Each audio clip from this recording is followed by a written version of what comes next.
Hola queridos hermanos, queridos amigos. Vamos a volver a la escritura. Hoy vamos a continuar con el libro de Apocalipsis.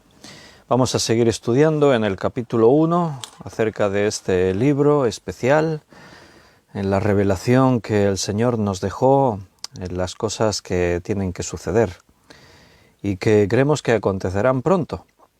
Así que, bueno, bienvenidos a todos. Nos encontramos al lunes 9 de noviembre y espero que os encontréis bien, el Señor esté con vosotros, cuidándoos. Vamos a abrir la Biblia en el capítulo 1 del libro de Apocalipsis. Ahí vamos a continuar el estudio de esta tarde. Pero lo primero que vamos a hacer es ponernos en las manos del Señor. Vamos a orar, vamos a pedirle a Dios que sea Él quien nos dirija y de esa forma vemos a ver qué nos quiere decir hoy el Señor en este libro especial que es Apocalipsis. Vamos a orar. Señor, estamos muy agradecidos por esta nueva oportunidad que nos das de venir a tu presencia, a abrir tu palabra, sabiendo que tú quieres darnos el alimento espiritual, quieres hablarnos. Por eso disponemos nuestro corazón, nuestros pensamientos, toda nuestra mente, nuestro ser. Lo presentamos delante de ti, Señor, para que tú seas quien nos dirija. Te agradezco por cada uno de mis hermanos. Tú sabes de sus vidas, sabes en sus lugares donde viven, si están atravesando alguna situación difícil, si hay necesidades. Así que suple tú, Señor, estate tratando con ellos, que la fe de cada uno no falte, que sepan refugiarse en ti, descansar en ti, dejar que tú les lleves en tus manos en estos tiempos difíciles en los que nos encontramos. Bendícenos ahora y guíanos en este estudio bíblico para que todo lo que hagamos y digamos sea solo para edificar tu iglesia, para bendecir a cada uno y que podamos, Señor, hablar solamente la verdad, solo lo que viene de tu palabra, que no sean nuestras ideas de hombres. Gracias, Padre, y dirígenos, quedamos en tus manos, agradecidos y pidiéndote todo esto en el nombre de nuestro Señor Jesucristo. Amén. Bien, pues abrimos el libro de Apocalipsis, capítulo 1, y vamos a continuar. Estamos viendo ese retrato, esa descripción que Juan hace de Cristo. Él ve los cielos, Dios le muestra, el Señor le muestra, y lo primero que él ve y que resalta es esa imagen del Cristo celestial, el Cristo glorificado. Y ahí estábamos deteniéndonos un poquito para ver la descripción que hace Juan de Jesús resucitado, glorificado en su trono, porque durante el libro de Apocalipsis, cada vez que aparezca Cristo, se le va a mencionar algunas de las características que aparecieron en este capítulo 1. Entonces habíamos visto el último día, en el versículo 17, que tenía en su diestra 7 estrellas, de su boca salía una espada aguda de 2 filos, y eso lo vimos, y ahora nos falta esta última parte, y su rostro era como el sol cuando resplandece en su fuerza. Juan está mirando y está viendo a Cristo, pero recuerda que él fue llevado en espíritu, dice versículo 10, yo estaba en el espíritu en el día del Señor. Si no, no podría haber visto esa imagen celestial. Dios le permite a Juan que vea, pero con nuestros ojos de carne, con nuestros ojos así en el cuerpo, no podríamos ver a Jesús. Cuando Juan dice, y su rostro era como el sol cuando resplandece en su fuerza, bueno, ¿qué pasa cuando un día de verano al mediodía, cuando el sol resplandece con toda su fuerza? Ese es el momento que ahí dice Juan. Cuando el sol resplandece en su fuerza, ¿qué pasa? ¿Puedes mirar al sol? ¿Puedes observar ahí? No, no podemos. Nos deslumbra, tú intentas mirar al sol pero te ciegas, tienes que apartar la vista. No puedes estar ahí contemplando el sol. De hecho, la radiación del sol Nosotros sabemos que a la Tierra nos llegan diferentes tipos de rayos del Sol, rayos luminosos, rayos ultravioletas, nos llegan de diferentes formas. Entonces, a veces cuando hay un eclipse de Sol, que el Sol queda como difuminado, y entonces tú lo miras y no te deslumbra. La gente puede mirarlo y observar aguantando la mirada más rato, pero siempre se advierte que eso va a provocar lesiones oculares, porque aunque el Sol queda como difuminado y de pronto el resplandor no te impide mirarlo, su fuerza sigue estando ahí y tu vista puede quedar dañada, se puede quemar tu retina, puedes tener graves consecuencias, perder la visión. El Sol es nuestro astro, imagínate, se encuentra a 150 millones de kilómetros de la Tierra, se dice pronto. 150 millones de kilómetros de la Tierra. ¿Te puedes imaginar lo que es eso, esa distancia tan tremenda? Bueno, pues estando tan lejos, tú ya ves el efecto que el Sol tiene en este planeta. Hay que tener en cuenta que la atmósfera terrestre también sirve de una especie de filtro para esos rayos del Sol que nos llegan. Con todo y con eso, ponte, sobre todo en el verano, ahí al sol sin camiseta, vete el primer día de playa, te tiras 2 horas al sol, ¿qué te ocurre? Sin protección solar y las medidas adecuadas, te vas a quemar. Los rayos del sol te quemarán tu piel, pueden ser quemaduras muy graves. Hay gente que se ha quemado con los rayos del sol y se le han producido quemaduras muy graves. Entonces, así Juan compara el rostro de Cristo, imagínate. Por eso dice la Escritura que si así en nuestra carne viésemos la gloria de Dios, moriríamos, dice la palabra.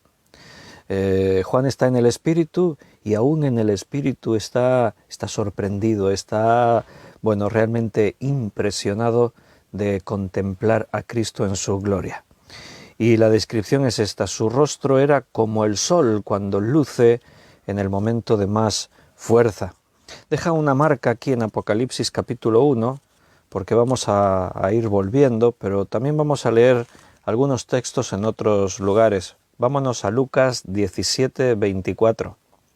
Lucas 17, 24 dice: porque como el relámpago que al fulgurar resplandece desde un extremo del cielo hasta el otro, así también será el Hijo del Hombre en su día.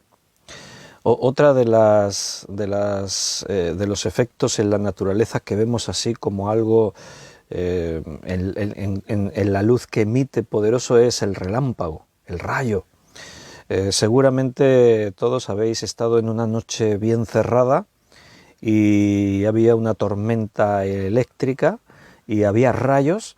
El rayo cae, el relámpago lo ves, pero nada, es un segundo, es algo muy rápido. Pero por un instante, aunque es de noche y todo está oscuro, de pronto cuando el relámpago aparece, cuando cae el rayo, es como si en un segundo se hubiese vuelto de día. De pronto ves que todo se llena de luz y después inmediatamente desaparece. Si ese relámpago permaneciese, pues sería casi como estar con el sol del día. Veríamos ahí toda la luz. Bueno, pues es otra de las cosas que dijo Jesús acerca de sí mismo. Cuando Él se manifieste en su venida, lo comparó con un relámpago. Dice, porque como el relámpago al fulgurar resplandece desde un extremo del cielo al otro, así también será el Hijo del Hombre en su día. Esto estaría en armonía con la descripción de Juan de que su rostro era como el sol.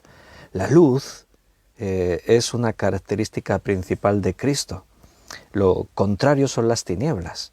Por eso el mundo dice que aborreció a Cristo, porque amaron las tinieblas más que a la luz.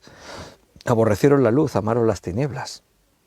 Entonces, una característica que sobresale en la persona del Cristo glorificado es la luz. Dice aquí en Apocalipsis que ya no habrá más sol allí en los cielos, en la nueva creación, porque Dios mismo con su luz lo iluminará todo. La presencia de Dios será suficiente para llenar la nueva creación de luz. No necesitaremos tener un astro como el sol para que marque la noche y el día. No habrá más noche. siempre será de día, porque será la luz de Dios alumbrando en todo momento.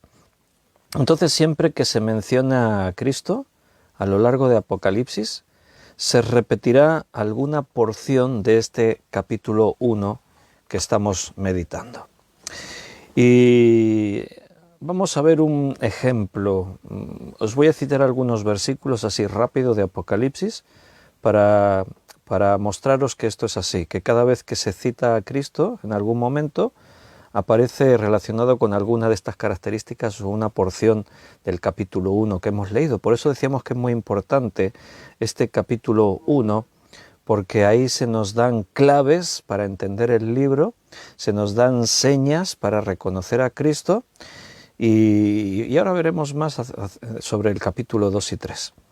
Pero antes de leer estos textos, ahora que ya hay un buen grupo de hermanos y muchos han escrito en el chat en directo, déjame que os salude también.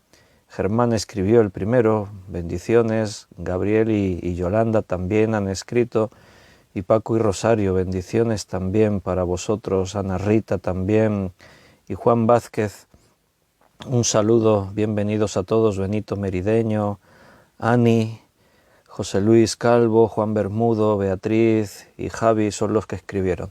Otros muchos hermanos estáis ahí conectados. Un abrazo para todos.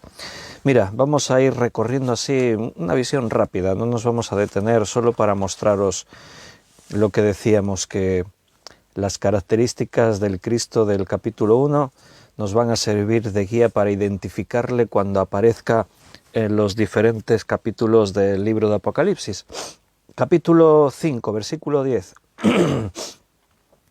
Y nos has hecho para nuestro Dios reyes y sacerdotes, y reinaremos sobre la tierra. Dice, y miré y oí la voz de muchos ángeles alrededor del trono, y de los seres vivientes y de los ancianos, y su número era millones de millones. Debí apuntarme mal esta cita. Bueno, espérate. Apocalipsis 2:8. Deja este versículo. Apocalipsis 2:8.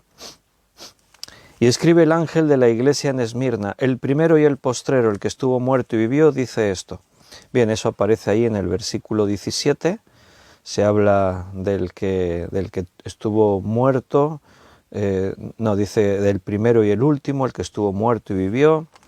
También en el capítulo 3, versículo 7, escribe al ángel de la iglesia en Filadelfia, esto dice el santo, el verdadero, el que tiene la llave de David, el que abre y ninguno cierra y cierra y ninguno abre. Ahí está el verdadero, el santo. Todo esto también se menciona aquí en este capítulo 1. En el capítulo también 3, pero versículo 14 dice, y escribe al ángel de la iglesia en Laodicea, aquí el amén, el testigo fiel y verdadero. El principio de la creación dice esto. Ahí está también esa declaración, como fiel, verdadero. También eso se menciona en este capítulo 1. En el capítulo 3, versículo 1, también dice, escribe al ángel de la iglesia en Sardis, el que tiene los 7 espíritus de Dios y las 7 estrellas. Esto también aparece, lo estuvimos viendo. En el En el 5.6 os dije el 5.10, en el 5.6 dice, y miré y vi que en medio del trono y de los 4 seres vivientes y en medio de los ancianos estaba en pie un cordero como inmolado que tenía 7 cuernos y 7 ojos, los cuales son los 7 espíritus de Dios enviados por toda la tierra. Esa referencia también aparecía en el capítulo 1. Podemos, por ver otro ejemplo, irnos hasta el capítulo 14, versículo 14. Y miré aquí una nube blanca y sobre la nube uno sentado semejante al Hijo del Hombre, que tenía en la cabeza una corona de oro y en la mano una hoz aguda. Ahí también se menciona como Hijo de Hombre. En el capítulo 19, versículo 11... Entonces vi el cielo abierto y aquí un caballo blanco y el que lo montaba se llamaba Fiel y Verdadero y con justicia juzga y pelea. O en el capítulo 20, 1 y 2, Y vi un ángel que descendía del cielo con la llave del abismo y una gran cadena en la mano. Y prendió al dragón. No, este no es tampoco. A ver.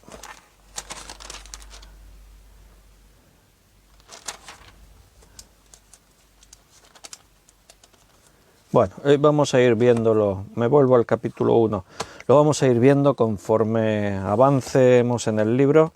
Veréis cada vez que aparecerá ahí, sus ojos eran como llama de fuego. Estos detalles los vamos a ir viendo, su rostro como el sol. Esto va apareciendo durante todo el capítulo. En el versículo 17 del capítulo 1 dice: cuando le vi, caí como muerto a sus pies, y él puso su diestra sobre mí, diciéndome: no temas, yo soy el primero y el último. Demasiado para Juan. La impresión de lo que estaba viendo era muy grande. Juan está viendo algo que casi nadie ha visto.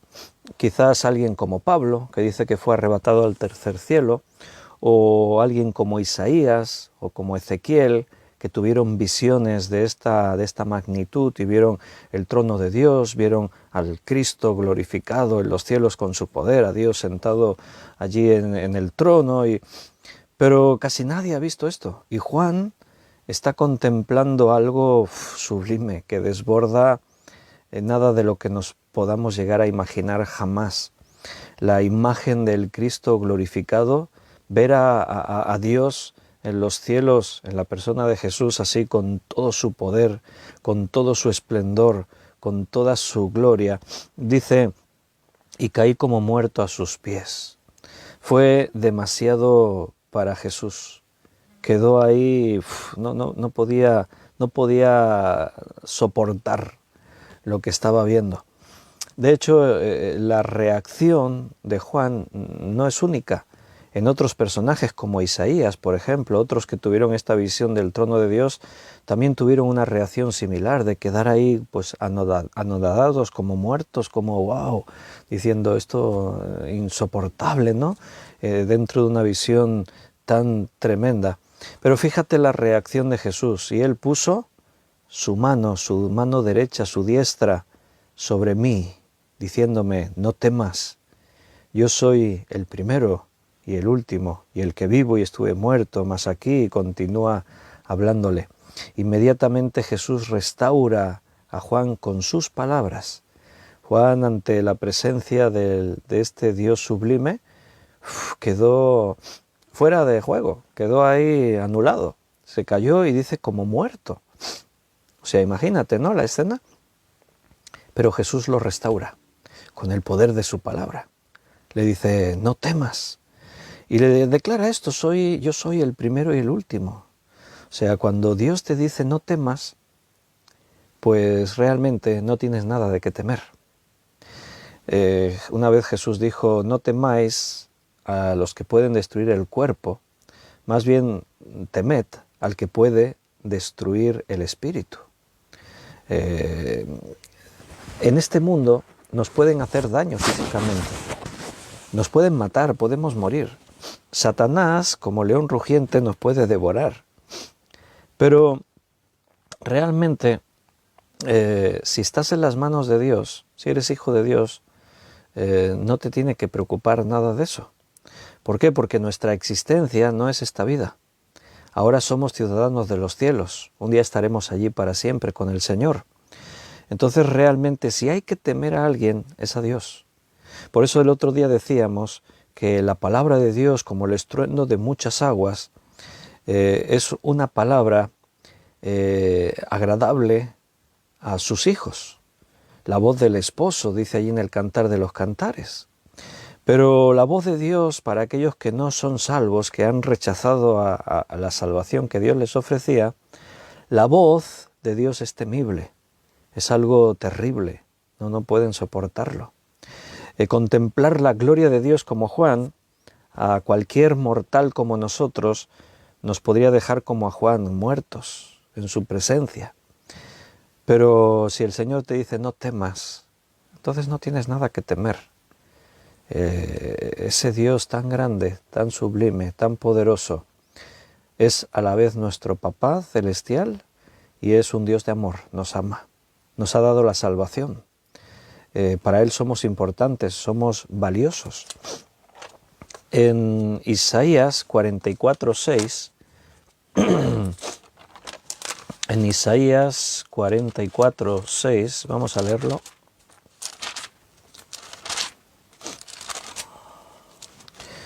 Hablando de Cristo como el primero y el último, dice: así dice Jehová, Rey de Israel y su Redentor, Jehová de los ejércitos, yo soy el primero y yo soy el postrero, y fuera de mí no hay Dios.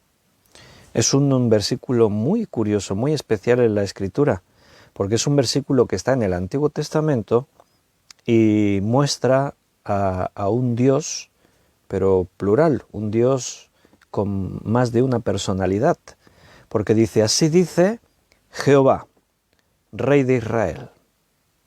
¿Notas? Así dice ¿quién? Jehová, Rey de Israel, y su Redentor, Jehová de los ejércitos. Hay dos Jehovás. ¿Notas? En el versículo habla de dos personas distintas. Así dice Jehová, Rey de Israel, y su Redentor, Jehová de los ejércitos. ¿Y qué es lo que dice? Yo soy el primero y el último, y fuera de mí no hay Dios. Esas son las palabras de Jesús ahora en Apocalipsis. Yo soy el primero y el último, el que estuvo muerto y vivió, dice ahí en la Escritura. Por eso Juan no tiene nada de qué temer, porque quien le está hablando es aquel que dio su vida por él. Cuando alguien da tu vida por ti, es la mayor demostración de amor que puedas ver. Jamás no vas a ver un amor más grande. Jesús mismo lo dijo: nadie tiene mayor amor que este, que uno ponga su vida por sus amigos. Lo más valioso que tenemos, hermano, lo más valioso que tienes es tu vida, porque todo lo demás lo puedes perder, lo puedes recuperar, si te falta, pues bueno, pero tu vida es lo más importante. Si pierdes tu vida, todo lo demás ya no importa, no tiene sentido. Entonces, Cristo dio su vida por nosotros. Él es un amigo. Él dijo: ya no os llamaré más siervos, os he llamado amigos. Nos ha llamado colaboradores. Dice la Escritura que nos ha dado que nos sentemos con Él en su trono. Reinaremos con Cristo, somos coherederos con Jesús. Somos llamados hijos de Dios, igual que Cristo, Él es el Hijo de Dios. Bueno, ¿de qué vamos a temer? ¿De qué temeremos ante este Dios tan grande? Él nos ama, nos ha amado, no hay nada de qué tener miedo.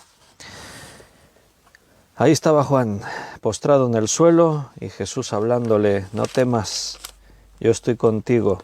Versículo 18, el que vivo y estuve muerto, mas he aquí que vivo por los siglos de los siglos, amén. Y tengo las llaves de la muerte y del Hades. Jesús venció a la muerte, resucitó para siempre, o sea, Él ya no iba a volver a morir. Lázaro, la hija de Jairo, cualquier persona que en la Biblia fue resucitada, sabemos que después volvió a morir. Pero Cristo es el primogénito de los muertos, Él resucitó para siempre, y eso es vencer la muerte. Por eso dice que Él tiene las llaves de la muerte y del Hades. La muerte no tiene poder para los hijos de Dios. Cristo venció la muerte. Él dijo: yo pongo mi vida y yo de mí mismo la vuelvo a tomar. Entonces Él demostró que la muerte no tiene poder sobre Él ni sobre los que creen en Él. Siempre se dicen cosas en este mundo como algún refrán, como aquel que dice: todo tiene solución menos la muerte. ¿Has oído eso alguna vez? Bueno, es evidente que podemos sufrir problemas de todo tipo y bueno, podemos tener esperanza de que esos problemas se resuelvan, de poder ir arreglando cosas. Estoy enchufando esto. Pero claro, cuando te mueres, pues ya ¿Qué vas a hacer? Ya no hay mucho más que uno pueda hacer, ¿verdad? ¿Estás muerto? Bueno, pero en Cristo la muerte ya no tiene poder sobre nosotros. Fíjate que el ser humano, desde su existencia, si ha pretendido algo, es alargar la vida lo máximo posible, es encontrar la clave para poder vivir para siempre.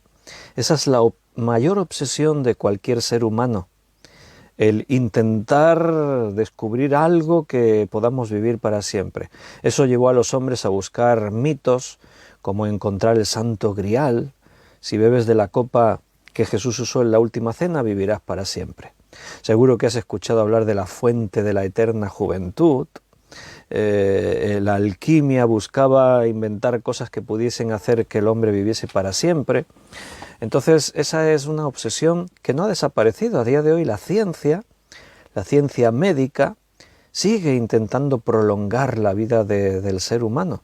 De hecho, nuestra esperanza de vida ahora es mayor que en siglos atrás, ¿no? Ahora, bueno, la esperanza de vida de los hombres está alrededor de los 80 años, por ahí, de media. Entonces, bueno, pero hay una realidad. La triste realidad es que todos moriremos. Allí, después de que el hombre pecó, se cumplió la sentencia. El día que comáis del árbol de la ciencia del bien y del mal, de cierto moriréis. Vais a morir. Entonces, cuando comieron, la sentencia es que morirían. Ahora dice la Biblia, está establecido, dice allí en Génesis, creo que es el capítulo 5, que el hombre viva 120 años y después de esto la muerte. Y ese es un hecho, es algo que Dios declaró y por lo tanto todos morimos. Y es una demostración y es una evidencia, porque a pesar de que el hombre ha podido descubrir cosas tremendas, el ser humano ha hecho prodigios en ciencia, de tipo ingeniería, informática, ha llegado a inventar y a descubrir cosas sorprendentes. Estamos hablando del tiempo de la física cuántica, de la inteligencia artificial, de un montón de cosas de estas, pero el hombre no puede prolongar la vida mucho más allá de los 100 años. Es algo curioso, pero que es la demostración de que lo que la Biblia dice es cierto. Cristo tiene las llaves sobre la muerte y el Hades. Es un tema interesante la muerte, ¿verdad? Porque como todos vamos a enfrentarlo, Nancy López estaba preguntando, dice que tiene una duda referente a cuando Dios mandó al ángel de la muerte en Egipto. Entonces, ¿muerte y vida provienen de él? ¿Cierto? Dice Nancy. Bueno, la Biblia dice que la vida y la muerte están en la mano de Dios. Pero tenemos que entender lo que la Biblia dice. Dios no creó la muerte. La muerte es fruto del pecado. Antes de que Adán y Eva pecaran, no había muerte, no existía. Dice que Dios creó todo, después de la creación, dice la palabra, y todo lo que Dios creó era bueno en gran manera. Todo era bueno en gran manera. Entonces, no había nada malo, no había enfermedades, no había muerte, no había nada de eso. La primera muerte que ocurre en la Biblia, ¿cuál es? ¿Quién se lo sabe? A ver, pregunta de concurso bíblico. ¿Cuál es la primera muerte que se menciona en la Escritura? Mientras bebo un sorbito de infusión.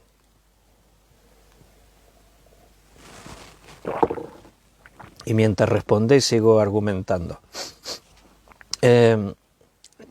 Claro, Dios es juez supremo. Él está por encima de todas las cosas.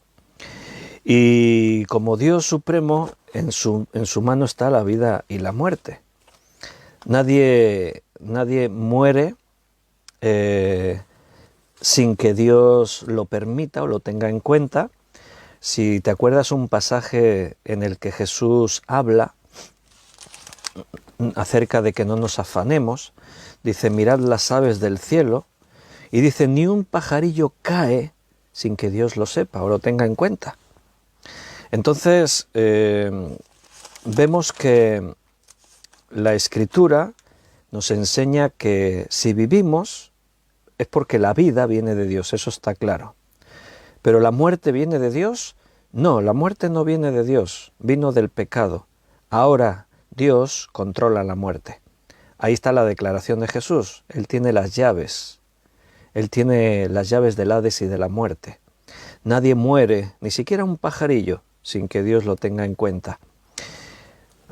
Muy bien, pues la primera muerte lo hice así un poquito como con trampa yo la pregunta, porque inmediatamente uno piensa quién fue el primero en que murió, y los que habéis respondido Abel, bueno, pues correcto, fue el primer ser humano que murió. Pero yo he preguntado cuál fue la primera muerte. Así que los que respondieron la de los animales son los que han acertado. ¿Por qué? ¿Dónde está la primera muerte de los animales? Cuando Adán y Eva pecaron, dice que se dieron cuenta que estaban desnudos y cubrieron sus cuerpos y cosieron delantales con hojas de higuera, pero dice que en el capítulo 3, versículo... a ver dónde está el versículo... Aquí en el 21, y Jehová Dios hizo al hombre y a su mujer túnicas de pieles y los vistió. Ahí están. Esos son los primeros animales que murieron por culpa del pecado. Murieron para poder utilizar sus pieles como vestidos para Adán y Eva. Antes de ese momento nadie había muerto, nunca hubo muerte sobre la tierra. Nadie había muerto jamás. Pero nada más entrar el pecado en el mundo, el hecho de que dice que Dios hizo vestidos con pieles de animales ya nos indica que ahí ya había muerte. La primera muerte humana, sí, claro, lo habéis acertado todos, la de Abel, y a manos de su propio hermano, Caín. Entonces cuando dice allí, la pregunta de Nancy decía, cuando dice allí en Génesis, en Egipto, la última plaga que mata a todos los primogénitos, que Dios envió al ángel exterminador, el ángel de la muerte. Bueno, el ángel de la muerte no es Dios, es evidentemente. Dios provoca vida, no provoca muerte. Eso es algo que queda reflejado en toda la Escritura. Otra cosa es que Dios ejerce como juez y sentencia a muerte a alguno, ¿no? Pero recuerda, la muerte no se originó en Dios. Dios dio la vida. La muerte entró en el mundo, tal como Dios advirtió, el día que comáis moriréis, cuando Adán y Eva pecaron. ¿Quién era el ángel de la muerte que recorrió Egipto matando a todos los primogénitos? ¿Quién fue? Bueno, es un pasaje que es muy duro, porque murieron muchos niños, murieron todos los primogénitos. Son esos pasajes en la Escritura que nos confrontan con una realidad. Y no es la de un Dios cruel, no, ni mucho menos. Es la realidad de un mundo cruel por culpa del pecado. Por ese motivo Dios es un Dios tan firme y radical contra el pecado. Dios no tolera ni así el pecado, ni en tu vida, ni en este mundo. Por eso la sentencia es grave. También tenemos que entender puntos de vista distintos. La misericordia de Dios se extiende. Fueron 10 plagas las que estuvieron viniendo una detrás de otra, intentando ablandar el corazón de Faraón. Moisés advertía, deja ir al pueblo, y una vez, 2 veces, 3 veces, hasta 10 veces, y al final es cuando Dios tiene que decir basta. Con el diluvio pasó igual. La humanidad quedó destruida, pero Dios les dio 100 años de oportunidad al hombre para que se arrepintiese y creyese. Es el tiempo que Noé estuvo construyendo el arca, 100 años. Dice la Escritura que Dios no retarda su promesa como algunos la tienen por tardanza, sino que es paciente porque no quiere que nadie se pierda, sino que todos procedan al arrepentimiento. Así que Dios va esperando, dando la oportunidad. Pero mira la maldad del hombre. Es comprensible, es lógico y nadie va a decir que bueno, no tendría que venir un juicio sobre la humanidad. No, porque la maldad del hombre tiene que tener un límite. Habrá un momento en el que Dios dirá basta. Dios tiene que hacer nuevas todas las cosas. El Señor tiene que meternos a una nueva creación donde no haya más pecado, donde no haya más destrucción, donde no haya nada más malo. Entonces, bueno, estamos ante... no lo sabemos todo, ni mucho menos. Yo no os puedo dar respuestas para todo en este sentido, porque hay muchas cosas que desconocemos de la vida y de la muerte. ¿Quién era el ángel de la muerte? La Biblia lo llama así, pero no se nos da detalle, no nos dice quién. Ahora bien, en Apocalipsis veremos que Dios se usa incluso de Satanás y sus ángeles para algunos de sus fines. Por ejemplo, ahí veremos un día, cuando lleguemos al capítulo donde se cuenta esto, que en el pozo del abismo hay encadenados seres diabólicos, una especie de demonios pues que no pueden estar sueltos, están encadenados, pero dice que en el momento previsto por Dios, estos seres diabólicos serán liberados y vendrán y provocarán muerte y destrucción en el mundo. Será un caos. Entonces, Dios se usa aún del diablo, lo usó para bendecir a Job, lo usó para abofetear a Pablo con un aguijón en su carne, pero el propósito era bendecirlo. Entonces, la muerte y la destrucción no son originarias de Dios, son una consecuencia del pecado. Cierto, ¿ves a Dios trayendo juicios? Sí, claro, como consecuencia del pecado. Dios es Dios justo. Y bueno, y a veces no hay otra manera. Pero detrás de todo eso, Dios es misericordioso. Los que no creen en Dios, los que están en contra de la Biblia, no se fijan en la misericordia de Dios. Se fijan en que Dios mandó a Saúl, destrúyelos a todos estos enemigos, que no quede nadie vivo. Y se quedan con eso. ¡Oh, qué malvado Dios! Ellos ven que Jericó fue destruida para que Israel la conquistara, pero no ven que quien se arrepintió y creyó fue salvo. No ven a Rahab. Rahab era una mujer, era prostituta, pero creyó en Dios. ¿Y qué hizo Dios? La salvó. No solo la salvó, la introdujo en el pueblo a pleno derecho, porque Rahab se convierte en una de los que va a venir Cristo. Rahab entra en el linaje de Jesús, se convierte en pleno derecho. En la genealogía de Mateo allí aparece el nombre de Rahab. Aparece en el capítulo 11 de la fe, al lado de nombres como Moisés, Abraham, ahí está Rahab. Y también está en Santiago, el nombre de Rahab se menciona ahí como un ejemplo en las enseñanzas espirituales para nuestra vida.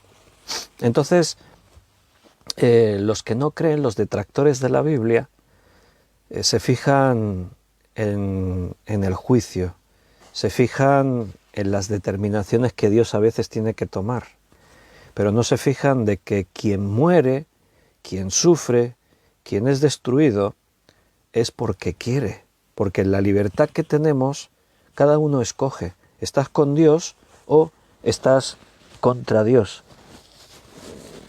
El amor no se puede obligar. O sea, yo no puedo obligar a nadie que me quiera. O sea, tú quieres voluntariamente. Dios por eso nos creó como somos, para que los que se acercan a Él crean que le hay y lo hagan de voluntad propia. Le amamos a Él porque Él nos amó primero, pero hemos decidido amarle. Entonces, la vida y la muerte le pertenecen a Dios en este sentido. Dios da la vida, la muerte siempre está aprobada o supervisada por Dios. Ahora también tenemos que aclarar algo. ¿Qué es la muerte? La muerte es la separación. No olvides eso. La muerte no es dejar de existir. La muerte es separarse. Si hablamos de muerte física, es la separación de tu ser con tu cuerpo. O sea, tú eres espíritu, eres alma y espíritu. Cuando el alma y el espíritu abandonan el cuerpo, entonces se muere físicamente. El cuerpo volverá al polvo de la tierra de donde salió, pero el espíritu no, el espíritu sigue existiendo, o bien en el paraíso con Dios, o bien en el Hades, en el lugar de tormento de la muerte. La muerte espiritual es la separación del espíritu con su creador, con Dios. Cuando tú estás separado de Dios, estás muerto espiritualmente. Cuando se combinan estas dos muertes, cuando uno muere físicamente y en ese momento está muerto espiritualmente, entonces entra en lo más terrible, la muerte eterna. Una separación eterna que se prolongará por toda la eternidad de Dios. Estar separado de Dios es estar muerto, pero no es dejar de existir. Para el hombre, la muerte siempre es algo trágico. ¿Por qué? Porque no ve lo que hay después de la muerte. Cuando el hombre considera que la muerte es el fin, morir es muy trágico. Cuando nosotros creemos, como Pablo decía, morir es mucho mejor que quedarse aquí porque es irse con Cristo al paraíso, ya no hay dolor, no hay sufrimiento, estamos en su presencia. Cuando nosotros creemos eso, entonces la muerte ya no es tan trágica. Puede ser triste por la despedida. Cuando tú amas a alguien y te tienes que despedir de él, pues te pones triste. Es como cuando vives con alguien y de pronto dices, me tengo que ir a vivir allí cerca de donde está Nancy López, a Chicago, por allí, por esa zona.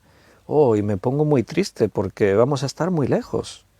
Y yo estaba acostumbrado a tenerte cerca. Entonces te pones triste. Cuando alguien muere en Cristo, te pones triste porque nos tenemos que separar y decir adiós.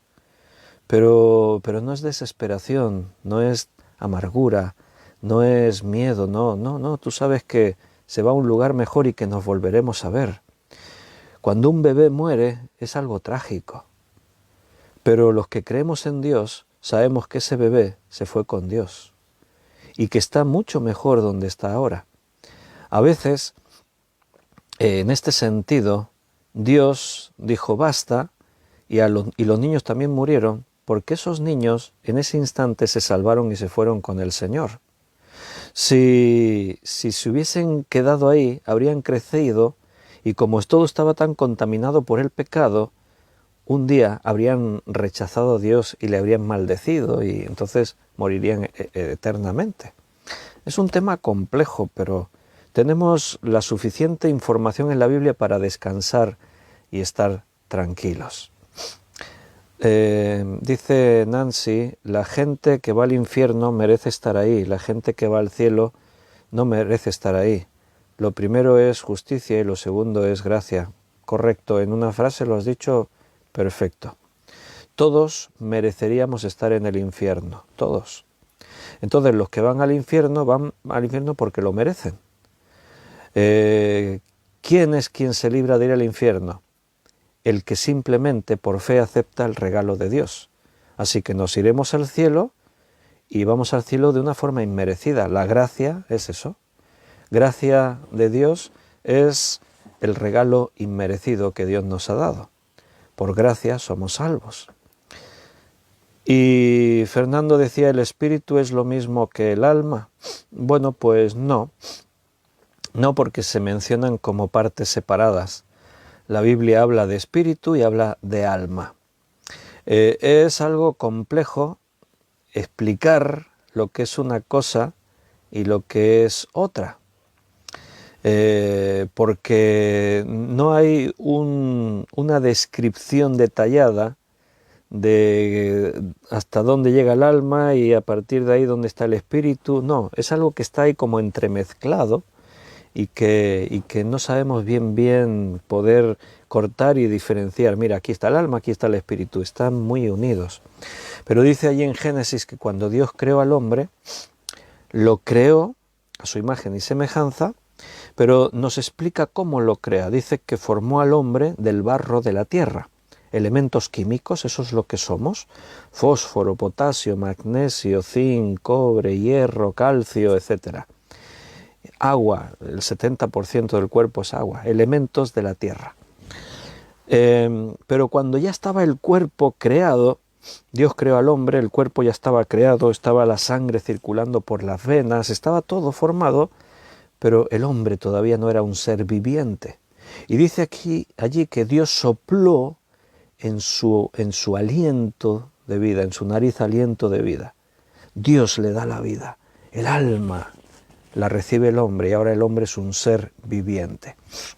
Podríamos decir que el alma es la personalidad, la vida, lo que es una persona, porque recuerda que los animales también tienen alma, por así decirlo, tienen vida. Pero el hombre es el único ser espiritual. Tu mascota no es espiritual, aunque tiene su propia personalidad. Los que tenéis mascotas sabéis de qué estoy hablando. Tú tratas con tu perro, le hablas, ves que él te mira, te entiende, reacciona a lo que tú dices, interactúa contigo, incluso te demuestra una especie de afecto, de reconocimiento. ¿Qué es eso? Bueno, la Biblia habla de todo eso. Dice que hay cuerpo animal, hay cuerpo celestial, hay cuerpo, uno es el cuerpo de los peces, dice otro es el cuerpo de los mamíferos, otro es el cuerpo... Claro, lo que dice la Biblia es verdad. Porque no es lo mismo tu perro, tu gato, tu mascota, que la sardina que compras en la pescadería. O sea, es distinto, o sea, es diferente. Las sardinas están ahí en el mar y es como están ahí diseñadas para ser alimento. No es lo mismo una planta que también tiene vida, pero no puedes interactuar con una planta, aunque algunos dicen que si le cantas canciones, no sé qué, crecen mejor. Bueno, puede ser, no digo que no. Pero hay diferentes formas de vida en la naturaleza y el hombre es distinto a todo lo demás porque tiene espíritu. El espíritu es lo que nos conecta directamente con Dios, es lo que nos hace haber sido creados a su imagen y conforme a su semejanza. Todo eso se fusiona de una forma increíble en lo que somos: cuerpo, alma y espíritu. Todo está conectado con nuestra mente. Es como si el cerebro, las neuronas que tenemos en nuestra mente, es la parte física que conecta el alma y el espíritu con todo nuestro cuerpo. De tal manera que el otro día decíamos, hablando de los sentidos, en la serie que estamos tratando de cómo obtener la vida victoriosa, decíamos, cuando tú miras a alguien a los ojos hablan. Los ojos transmiten el reflejo de la personalidad de cada uno. La mirada puede transmitir miedo, puede transmitir confianza, paz. Entonces hay una fusión compleja que la propia ciencia no sabe explicar, porque la mente humana, después de tan avanzada que está la ciencia médica y la biología y todo, sigue siendo un gran misterio la mente humana. Sigue siendo algo muy complejo y misterioso, no se sabe bien. Bueno, somos especiales porque Dios nos hizo así. Bueno, son temas que generan muchas preguntas, siempre se nos van a quedar sin responder algunas partes, porque sabemos lo que Dios nos ha revelado y no sabemos mucho más. Hay mucho más detrás de todo eso que un día sí entenderemos. De momento tenemos que tener paciencia, porque hay muchas cosas ahí que no vamos a comprender. Pero espero, pues dentro de el conocimiento que Dios nos ha dado en su palabra, que las respuestas pues puedan satisfacer más o menos, al menos una parte de las inquietudes que tenemos. Así, concretando, la vida viene de Dios. La muerte no se originó en Dios, se originó en el pecado. Ni siquiera los ángeles que se rebelaron contra Dios, Dios los mató. No, simplemente Dios los desterró de su presencia, que en cierta manera podríamos decir eso es muerte. ¿Por qué? Hay separación de Dios. Siempre que estamos separados de Dios, estamos muertos. Pero la muerte no es dejar de existir, recuerda. La muerte es estar separado, o bien del cuerpo físico, tu alma y espíritu, estás muerto entonces, pero tú sigues existiendo, y si estás muerto espiritualmente, estás separado de Dios, pero sigues existiendo. Nada dejará de existir. O estarás con Dios en los cielos nuevos y tierra nueva, para siempre, o estarás en el lugar de tormento, lo que decimos infierno, para siempre. Pero no dejaremos de existir nadie. Es algo así como que la vida comienza, pero no tiene fin. Fuimos todos creados para la eternidad. Solo que unos pasarán la eternidad de una forma extraordinaria que no podemos imaginar en la presencia de Dios, y otros la pasarán en un lugar de tormento. Porque el hecho de estar separado de Dios es el tormento en sí mismo. Dios no creó el infierno. A veces tenemos ideas equivocadas por culpa de la cultura popular o lo que la propia religión se ha inventado. Siempre el infierno siempre aparece como un sitio así como unas cuevas, o dices que está debajo de la tierra, ¿no? Y todo lleno de fuego, Satanás está allí, jajaja, riéndose siempre, con un tridente en la mano, con su fisonomía de color rojo y unos cuernos y hasta un rabo, ¿no? Y hay unas calderas tremendas, bueno, eso ya es parte de... Algunos imaginaron más, unas calderas tremendas allí, con gente dentro en agua hirviendo. Cada uno se puede imaginar el infierno, pero eso es fruto de la imaginación, porque la Biblia no describe eso. Sí es cierto que la Biblia habla del infierno de muchas maneras, no solo de una. Pero no son, las descripciones que la Biblia da del infierno no es para que tú lo puedas visualizar tal como es, porque al final todo eso también es algo espiritual. Se compara el infierno con un lago de fuego.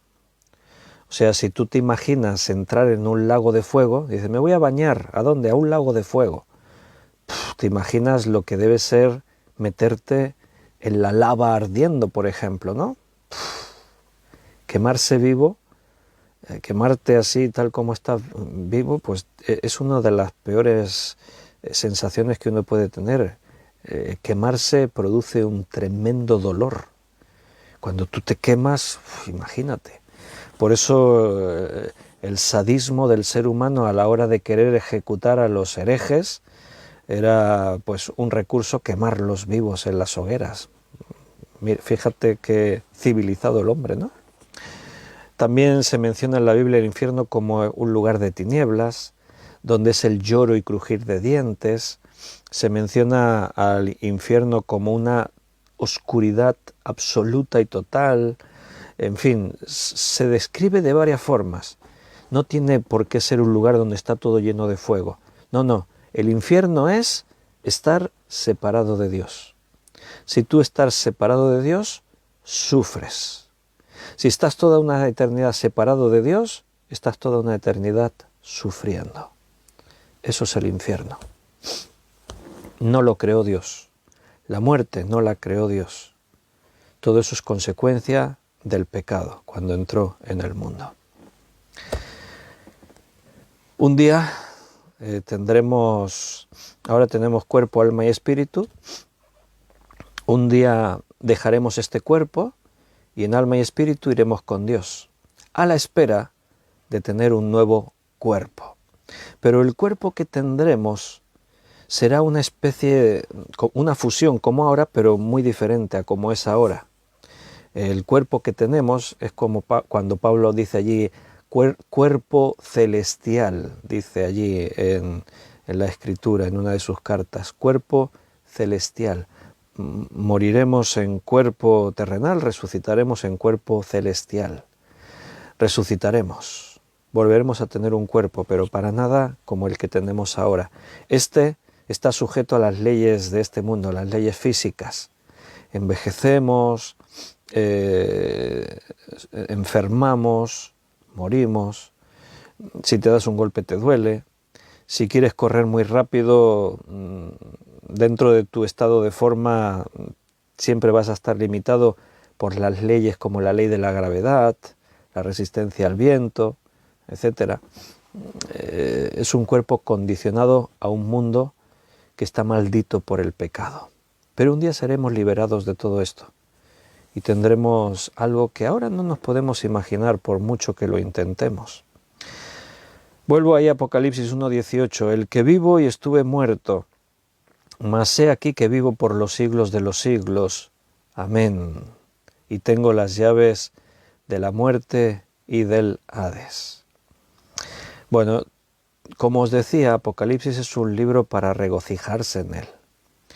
Cuando nuestro Dios dice estoy vivo, pero estuve muerto, inmediatamente pues yo recuerdo que Él venció a la muerte. Él cumplió lo que dijo, moriré, pero a los 3 días resucitaré. Él está vivo porque Él tiene el poder sobre la muerte. Y dice, vivo por los siglos de los siglos. Hermano, entraremos a la eternidad con la seguridad de que nada amenazará nuestro estado eterno, nada cambiará eso. Entraremos a la eternidad con la seguridad de que todo lo malo habrá sido desterrado de la presencia de Dios, no habrá nada malo. Entraremos a la eternidad con la visión de que nunca más nada ni nadie nos hará llorar. Cuando dice allí en el capítulo 21 que Él enjugará las lágrimas de nuestros ojos, quiere decir eso, estar ante la presencia de Dios es suficiente para estar consolados en todo. Nunca más experimentaremos dolor y sufrimiento por los siglos de los siglos. ¿Puedes concebir eso? ¿Puedes entender la eternidad? Es muy difícil de comprender, porque nuestra mente tiene límites. Y el concepto eterno es un concepto que no asimilamos, porque para nosotros todo tiene un comienzo y todo tiene un fin. Entonces es muy complicado poderse imaginar. Dices, es mucho tiempo. No sé a ti, uno de los pensamientos que te asaltan cuando piensas en la eternidad es algo así como, ¿y no nos aburriremos? ¿No nos cansaremos? ¿No llegará un momento cuando hayan pasado 100 cuatrillones de siglos que digamos, estoy ya cansado de esta eternidad? Ahora nos pueden asaltar esas dudas. Pensar eso, es que la eternidad es mucho tiempo, igual nos aburrimos, ¿no? No nos podemos imaginar lo que será la eternidad. Yo a veces intento frenar mis pensamientos para no imaginarme más de lo que debemos, porque Dios nos ha declarado unas poquitas cosas de lo que será.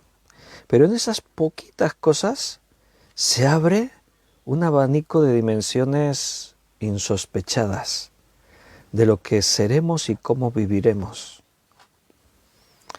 Nadie se atreve a decir, bueno, y tendremos la capacidad de habitar en el universo. ¿Cómo podemos decirlo? No lo dice la Biblia.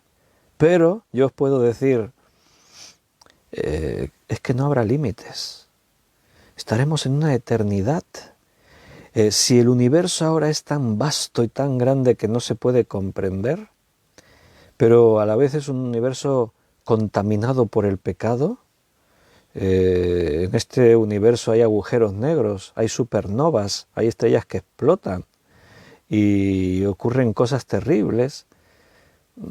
En los cielos nuevos y tierra nueva no habrá nada de eso. Será todo perfecto. Ahora tú no te puedes ir a Marte porque la atmósfera de Marte no es habitable. No puede haber vida en Marte. Si los hombres van a Marte, es muy difícil vivir allí. Hay programadas expediciones a Marte, viajes a Marte. Es algo que está en marcha el proceso. Pero los que viajen a Marte saben que muy probablemente no regresen a la Tierra. Se hizo hace pocos años, se hacía una selección, la gente que quería se podía apuntar para un futuro viaje. Ahí hay alguna organización de estas que planean ese tipo de viajes a Marte para montar allí una colonia de humanos en Marte. Pero una de las condiciones, si tú solicitas, a mí me gustaría ir, una de las condiciones que tú firmarías un contrato en los seleccionados, no todos los que dicen yo quiero ir van a ir, no, hay una selección, pero en el contrato tú firmas que aceptas que será un viaje de ida, pero no habrá retorno. Viajar a Marte en las naves que el hombre hoy en día tiene es un viaje que tardaría como 2 años o quizás algo más en llegar. Para poderse instalar allí, pues hay que hacerlo todo artificial. Allí no hay atmósfera que se pueda respirar, en la que puedas vivir. La situación, ahora yo los datos no te los puedo decir de memoria, no los recuerdo, pero las temperaturas son extremas. Las tormentas, hay tormentas en Marte y las tormentas, bueno, son cientos de veces más violentas que las que pueda llegar a haber en la Tierra, más violentas. Vientos tremendos, huracanados, temperaturas extremas bajo cero durante la noche y de muchísimo calor durante el día. En fin, la pregunta es, ¿para qué quiere ir el hombre? Ir a Marte, ¿no? A montar una colonia allí de humanos en Marte. ¿Para qué? ¿Por qué? ¿Pero siempre fue Marte así? Pregunta. Yo sé que Génesis dice que lo que Dios creó era todo era bueno en gran manera, todo. Entonces en la creación primera, pues si todo era bueno en gran manera, pues ahí no debería haber tormentas tan violentas como las que hay en Marte, no debería haber agujeros negros que absorben planetas, soles y galaxias, no debería haber supernovas, estrellas que explotan, primero se contraen en su materia hasta alcanzar una densidad bestial para provocar una explosión de dimensiones cósmicas que no nos podemos imaginar, etcétera, etcétera. Si Dios hace una creación nueva, será perfecta. Así que, no sé, a lo mejor tienes una casita, no en Marte, en un planeta que haya por allí, a lo mejor tienes un planeta para ti solo. Y espero que cuando estéis por ahí, en el universo, en vuestro planeta, que podéis decorar a vuestra manera y podéis producir las cosas que queráis, porque tendréis capacidad creadora, no como Dios, no estoy diciendo que seremos dioses así como Dios, pero fuimos creados a imagen y semejanza de Dios y ahora tenemos límites por culpa del pecado. Un día conoceremos como fuimos conocidos, entonces tendremos capacidades sorprendentes. Espero que cuando estéis ahí en vuestro planeta me invitéis. Tenemos que hacer una barbacoa celestial. No habrá muerte de animales, todo saldrá de los frutos de los árboles. Los chuletones crecerán ahí en los árboles. Bueno, no sé si serán chuletones. ¿Entiendes lo que estoy diciendo? Estoy imaginando. Y por mucho que imagines, no te vas a hacer una pequeñísima idea de lo que será estar ahí en la nueva creación. Pero para nada será aburrido, no te aburrirá jamás. Estar en la presencia de Dios por toda la eternidad Recuerda que Dios llena todo el universo, está en todas partes. Ahora no le vemos, no le podemos experimentar porque estamos separados de Él físicamente. Espiritualmente está en nosotros, pero físicamente no podemos caminar en su presencia. Adán perdió ese derecho y fue expulsado del paraíso.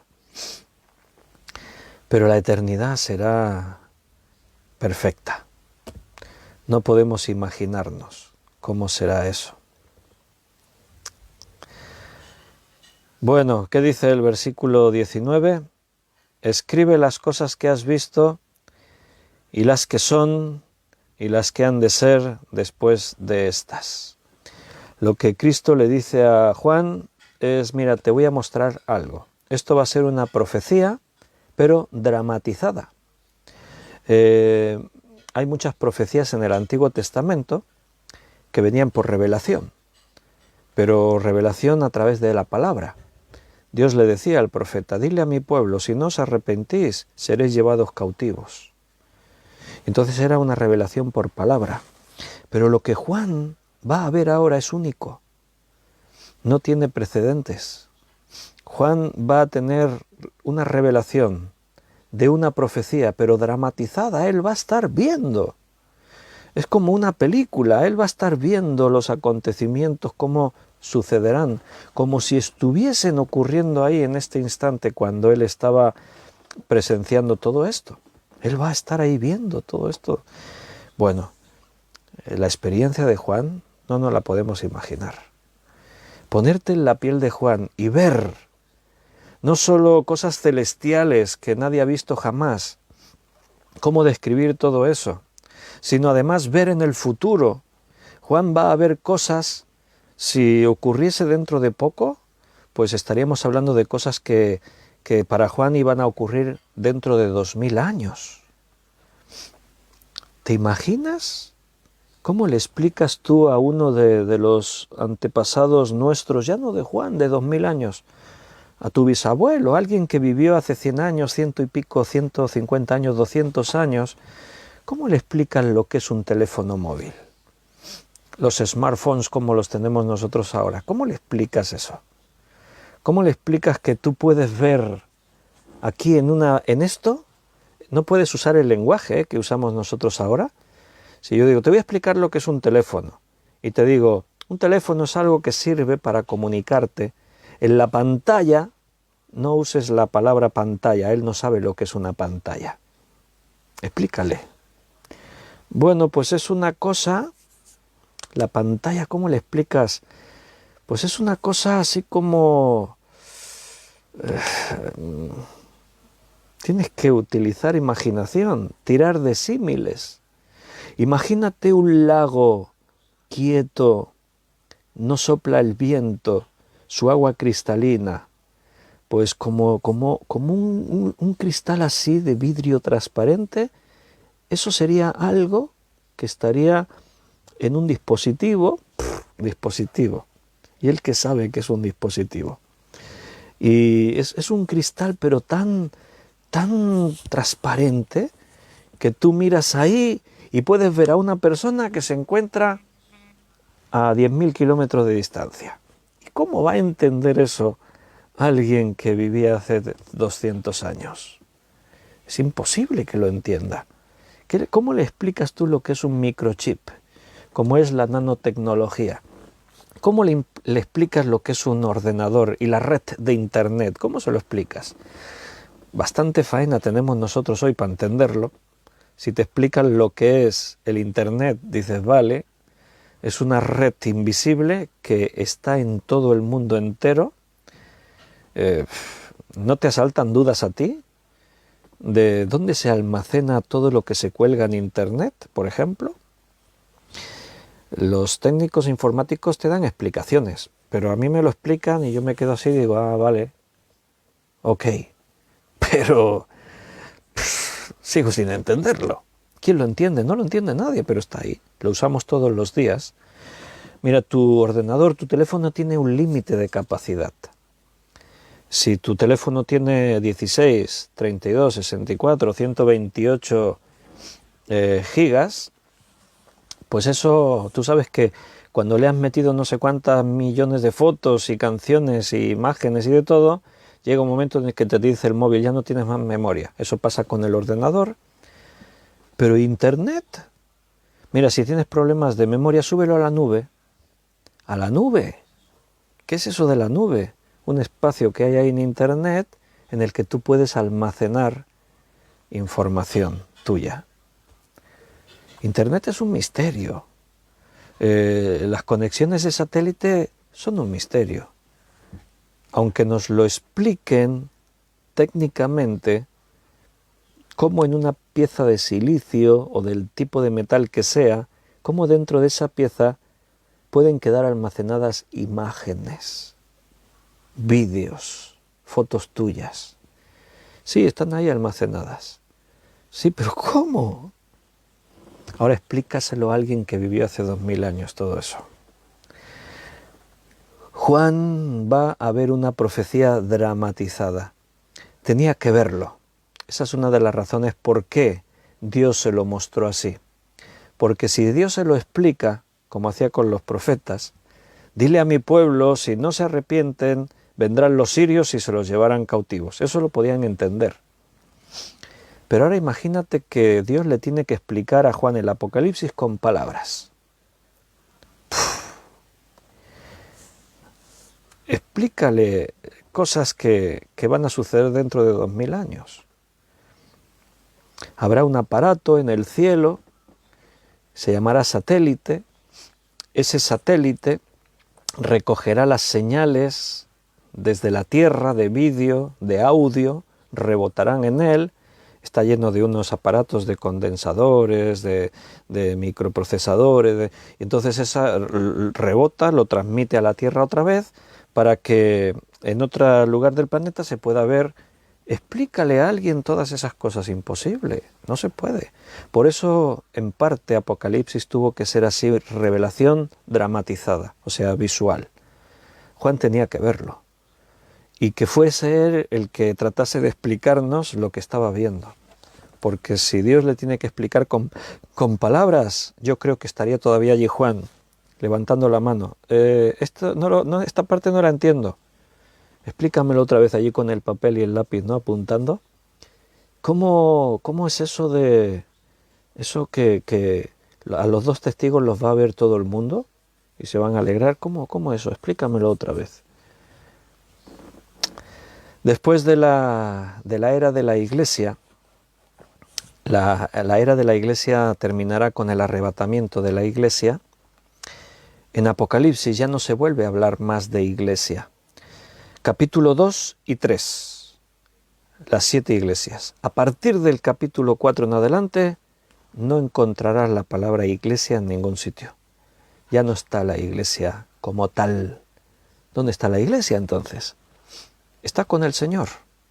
Está participando en los eventos de la redención. En Apocalipsis está la iglesia, pero no la identificas así fácil porque no se llama iglesia. Antes de Pentecostés, o mejor dicho, antes de que Cristo venga, porque cuando Cristo viene, antes de Pentecostés, Él ya utiliza la expresión iglesia. Pero antes de Cristo, el concepto iglesia no existe. Desde Abraham hasta Cristo, el concepto es pueblo de Dios. Antes de Abraham no existe el concepto pueblo de Dios. Hay hombres de Dios. Nosotros hablamos de ellos como patriarcas. Hablamos de los hombres que creían en Dios y eran fieles a Dios, con los que Dios hablaba e interactuaba. ¿Entiendes? Antes de Abraham no hay pueblo de Dios. De Abraham a Cristo, el pueblo de Dios. De Cristo hasta el arrebatamiento, iglesia. Después del arrebatamiento, entonces, ¿cómo lo llamamos? Bueno, lo veremos aquí en Apocalipsis. Se le designa con otros nombres. Ahí tenemos una dificultad, identificar a la iglesia que ya ha sido arrebatada y ahora está participando en los eventos de la creación, y identificar a los creyentes que en ese tiempo creerán en la tierra. Pero ni siquiera los que crean en ese tiempo y estén en la tierra se les llama iglesia. ¿Por qué? Porque la iglesia ya se fue con Cristo. La esposa de Cristo, la novia, la esposa a la que Cristo viene a buscar y se la lleva. Cuando se lleva a la iglesia, ya no hay iglesia. Pero hay creyentes, sí. Se les llama, por ejemplo, los mártires de la fe, porque la gran mayoría morirán por creer en Cristo. Entonces, los nombres son en el tiempo en el que te toca vivir, así se designan. Por eso dice, escribe las cosas que has visto, las que son y las que han de ser después que estas. Juan va a ver en un panorama visual cosas que ocurrirán en el futuro, cosas que están ocurriendo ahí en este momento, pero cosas que ocurrirán mínimo dentro de 2000 años, Juan. Y él tiene que escribir todo eso. Las cosas que han de ser después de estas. Capítulo 1, 2 y 3, podríamos decir que es la presentación de los personajes que van a estar desarrollando el libro de Apocalipsis. Básicamente, Cristo y su iglesia. 7 iglesias, la iglesia de todos los tiempos. 24 ancianos están ahí sentados alrededor del trono. ¿Qué son 24 ancianos? ¿De dónde salen? 12 apóstoles, 12 tribus. O sea, están representando a todos los creyentes de todos los tiempos. Ya no podemos hablar de pueblo de Dios o de iglesia, estamos hablando del conjunto de todos. Entonces se utilizan otros nombres. Nombres algunas veces complejos que nos costará identificar, pero qué bueno que Dios siempre nos dejó pequeños detalles para que podamos comprender cosas. Más allá de la teología y de los grandes pensadores, de las corrientes teológicas, venimos a Apocalipsis con una mente de niño, dispuesto en nuestra sencillez a dejar que Dios nos hable y nos enseñe acerca de todas estas cosas.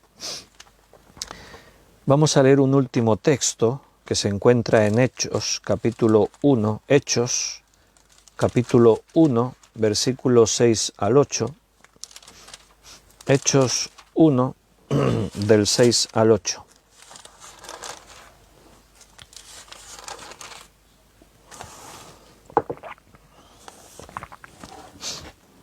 Entonces los que se habían reunido le preguntaron diciendo, Señor, ¿restaurarás el tiempo a Israel en este tiempo? ¿Restaurarás el reino a Israel en este tiempo? Siempre los discípulos tuvieron esa inquietud. Juan el Bautista, los 12 apóstoles, esperaban al Mesías. Todo el pueblo de Israel esperaba a un Mesías. La gran parte del pueblo no reconoció a Cristo porque lo esperaban de otra forma. Tenían su propio esquema mental de cómo tenía que ser Cristo. Y cuando Cristo viene, no lo reconocen porque esperaban a un Cristo en su gloria, con su poder, para liberarles y destruir a sus enemigos. Y Cristo viene como hombre, en humildad, en sencillez, sin guerrear ni matar a nadie. No lo reciben, no lo entienden. Los discípulos, hombres como Juan el Bautista, creen en él, confiesan que es el Cristo, pero no terminan de comprender bien los tiempos. Por eso no fue la primera vez que le preguntaron a Jesús, ¿y el reino cuándo quedará instaurado? O sea, es como decir, tú eres el rey, has venido al mundo, has venido a instalar el reino. Cuando Juan el Bautista está en prisión, confundido, manda a unos discípulos suyos y preguntarle a Jesús, ¿eres tú el Cristo o tenemos que esperar a otro? Porque no le estaba acabando de cuadrar todo a Juan. Él confesó, este es el Cordero de Dios que quita el pecado del mundo, es uno que viene detrás de mí, del cual yo no soy digno de desatar la correa de su calzado, etcétera, etcétera.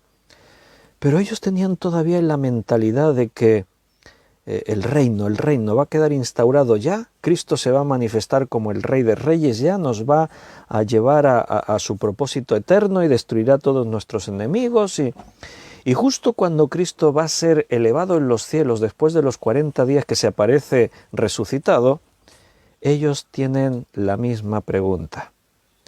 Señor, ¿restaurarás el reino a Israel en este tiempo? Y les dijo Jesús, no os toca a vosotros saber los tiempos o las sazones que el Padre puso en su sola potestad. Dicho de otra forma, los tiempos le pertenecen a Dios. Él es el que toma la decisión. Él es el que tiene una agenda, un calendario que va a ir cumpliendo. No os toca a vosotros decidir cuándo. Ellos ya querían que fuese el reino. Jesús les dice, no os toca a vosotros. Pero recibiréis poder cuando venga sobre vosotros el Espíritu Santo, y me seréis testigos en Jerusalén, en toda Judea, en Samaria y hasta lo último de la tierra. Eso es lo que nos interesa saber. Ahora bien, Dios nos ha querido revelar de los tiempos. Y la mayor revelación, ellos todavía no lo sabían, no estaba escrito Apocalipsis, pero nosotros sí lo tenemos ya escrito. La mayor revelación que se haya podido dar, no a la humanidad, a los suyos, a los creyentes, porque Apocalipsis es para los creyentes. Ahí tenemos misterios ocultos han sido desvelados. Ahora sabemos muchas cosas que antes ignorábamos. Hay otras muchas más que seguimos ignorando. Pero Dios nos ha querido decir algunas, aquellas que van a marcar una diferencia, las que necesitábamos saber. Así que, hermanos, tenemos por delante, apenas estamos empezando con Apocalipsis, porque tenemos por delante una aventura tremenda para ir descubriendo los misterios y los secretos que este libro encierra, para que nuestra vida siga transformándose y para que sepamos en una parte hacia dónde vamos. Recuerda, capítulo 1, 2 y 3 es la presentación de los personajes que después van a aparecer en Apocalipsis. Seres vivientes, jinetes, ángeles, que significa mensajeros, etcétera, etcétera. ¿Dónde está la iglesia? Por ahí va a estar, haciendo cosas. Ahí estaremos nosotros, hermanos. Pero hoy lo vamos a dejar aquí. El próximo día nos metemos de lleno en las iglesias. Veremos el mensaje a la primera iglesia, la iglesia de Éfeso. Y ahí estaremos meditando un poquito más acerca de esta riqueza que es la palabra de Dios. Pero ahora ya ponemos fin, nos despedimos. Ha sido un placer, como siempre, estar con vosotros. Es algo que a mí me bendice mucho, poderos ver cada día. Llevamos ahí desde el mes de marzo, cada día sin falta viéndonos.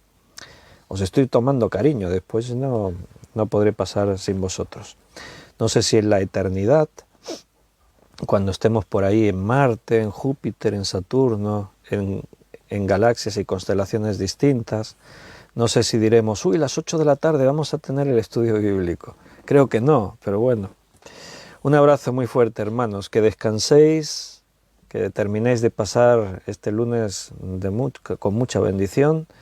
Y mañana martes, si Dios quiere, volveremos a estar juntos. Nosotros estaremos retransmitiendo desde la iglesia, desde nuestro lugar de culto, nuestro local, porque todos los martes estamos ahí físicamente. Si estáis en la zona y os podéis acercar, veniros a las 7:30, porque a las 7:30 ya vamos calentando motores. Tenemos unas canciones, un tiempo de alabanza, y a las 8 en punto y en directo, pues estaremos otra vez estudiando la Biblia, la palabra de Dios. Y después del estudio, los que estamos en la iglesia, aún tenemos un ratito para hacer oraciones, para estar orando. Que descanséis, un abrazo fortísimo, os amo con el amor del Señor y estaré mañana impaciente para poder veros otra vez. Hasta mañana.